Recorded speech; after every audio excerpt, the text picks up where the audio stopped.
ये पायोमेट्रा का केस है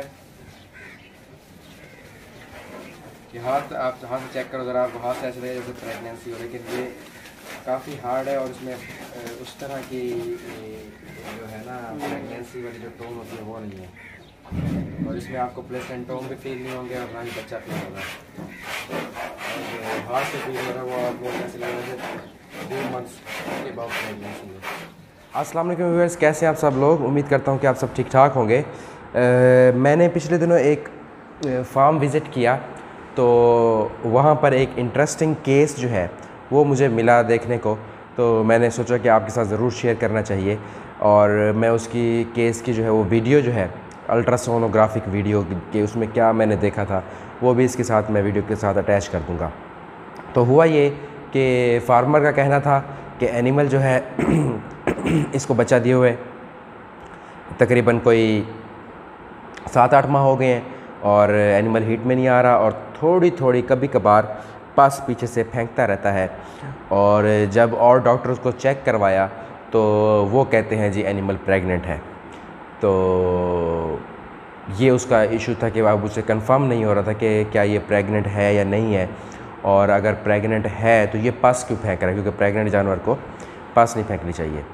तो हुआ ये कि फिर मेरा जब जाना हुआ वहाँ पर तो मैंने वो एनिमल को चेक किया, और सबसे पहले मैंने हाथ से ही चेक किया।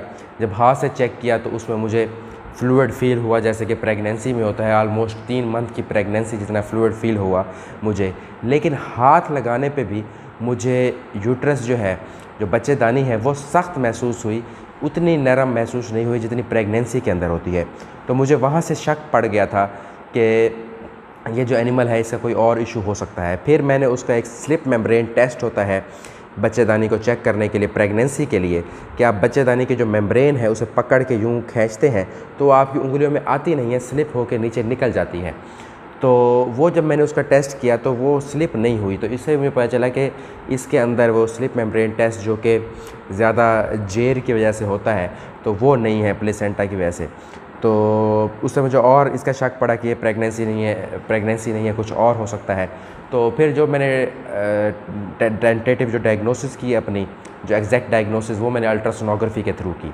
तो फिर मैंने उस एनिमल का अल्ट्रासाउंड किया, और अल्ट्रासाउंड करके जब मैंने देखा तो अल्ट्रासाउंड करने पे वो एनिमल के बच्चेदानी के अंदर बिल्कुल फ्लूइड जमा था, और फ्लूइड जो जमा था उसमें कोई बच्चा नहीं था, उसमें कोई प्लेसेंटोम जो कि बच्चे जो होती है जेर वगैरह के प्लेसेंटोम होते हैं वो भी नहीं थे, और सिर्फ पानी था। और पानी के अंदर वाइट छोटे ज़र्रे थे जिसे हम स्नो लाइक अपीयरेंस कहते हैं, कि बर्फ़बारी जो होती है उसकी जो स्नो होती है वाइट, उसकी तरह की उनकी अपीयरेंस थी। और वो अक्सर होती है एक इन्फेक्शन में जिसको हम कहते हैं पायोमेट्रा।